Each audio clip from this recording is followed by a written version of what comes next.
Hi everyone, here we've got ALCATEL 3X from 2020 and let me show you how to reset camera settings on this device. So first of all, let's open the camera app and let me activate the option which will be visible. So let's tap on more, let's go to the settings and let me activate, for example, the grid lines. Let's get back. As you can see, they are visible on the camera app. So by seeing them or not seeing them, you will be able to say that the reset camera settings option has been applied successfully. So in order to reset camera settings, tap on more, choose the settings icon and scroll down to the very bottom.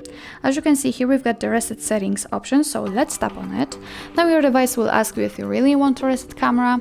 Let's tap on reset if you're ready. And as you can see, we just got back to the camera app and here we've got no grid lines, so it means that we successfully reset all camera settings and they got back to their defaults. So that's all. This is how to reset camera settings in your ALCATEL 3X 2020. Thank you so much for watching, and if you find that this video was helpful, please hit the subscribe button and leave the thumbs up.